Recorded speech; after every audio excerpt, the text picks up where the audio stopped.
বসত বাড়িতে কিংবা ছাদে যাদের এবং 12 মাসি লেবু গাছ আছে, একই জাতের একই ডালে যদি কলম করতে চান নিবেন এই যে কলা পাকা এমন বোতল আর চায়ের পাতি। আর এটা কিভাবে কাজ করে আমি আপনাদের বলছি। প্রথমে এমন সুন্দর একটি ডাল নেবেন, না ডালের এই যে পাতাগুলো, এই পাতা এবং কাটাগুলো সুন্দর করে কিন্তু এবার ছিটাই নেবেন। তারপরে আপনাদের কাজ হবে যে 12 মাসি লেবু গাছ আপনারা 15 থেকে 20 দিনের ভিতরে কিন্তু তৈরি করতে পারবেন। তার আগে এই যে দেখেন আমি সুন্দর করে কিন্তু এই যে ডালের পাতাগুলো ছেড়ে নিলাম, কাটাগুলো ছেড়ে নিলাম। এবার এখান থেকে এই ডালটা এই যে এইভাবে ভেঙে নেব, কিন্তু এক পাশে ছাল কিন্তু আছে যার কারণে এই ডালটা কিন্তু শুকাবে না। তবে এখানে সুন্দর একটি পদ্ধতি আপনাদের আজকে শিখিয়ে দেবো, যারা কলাম কোনোদিন জীবনে করেও নি তারাও কিন্তু কলাম তৈরি করতে পারবে। দেখেন একবারে সহজ পদ্ধতি। এই মুখটিটা, বোতলের মুকুটিটা আগে এভাবে ছিদ্র করে নিতে হবে।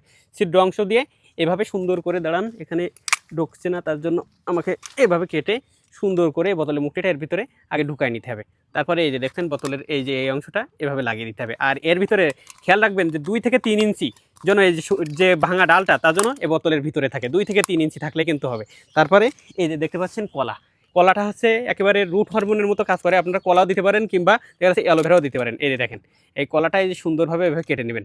এই যে এই কাটা অংশ এটা কিন্তু এর ভিতরে এইভাবে দিয়ে দেবেন। আর এইভাবে যখনই দেবেন এ কিন্তু শিকড় গজাতে সাহায্য করে রুট হরমোন। আর এখানে একটা জৈব সারের মতো কাজ করবে, দেখবেন অল্প কিছুদিনের ভিতরেই এখান থেকে কজ বেরোবে। কিন্তু আরও কিছু কাজ আছে, এটা হচ্ছে যে চায়ের পাতি আপনারা কেন দেবেন, কারণ এতে পানি ধরে রাখতে, বিশেষ করে পানি ধরে রাখতে সাহায্য করে। যার কারণে কিন্তু এই যে প্রথমে আমাদের বোতলের পিছনের অংশ নিতে হবে, কারণ এর ভিতরে যদি পানি যায় তাহলে কিন্তু আবার নষ্ট হয়ে যাবে। এই যে তার জন্য এই যে সুন্দর করে এই চায়ের পাতি এর ভিতরে ঢুকাই দিতে হবে এভাবে গেঁদে গেঁদে। আর এভাবে গেঁদে গেঁদে দিতে হবে, টাইট থাকবে তাহলে কিন্তু শিকড় বেশি গজাবে। এই যে সুন্দর করে এভাবে দিয়ে দিতে হবে চায়ের পাতিটা দিলে দেখবেন যে যত প্রকার শিকড় আছে খুব সুন্দরভাবে কালোভাবে বের হয়ে যাবে। আর যখনই বের হয়ে যাবে তখনই কিন্তু এই যে যখনই বের হয়ে যাবে তখন এখান থেকে আপনারা এই ডালটা কেটে নেবেন, কেটে অন্যটা রোপণ করবেন। দেখবেন এবং 12 মাসি যাতে লেবু গাছ আরেকটি তৈরি হয়ে যাবে।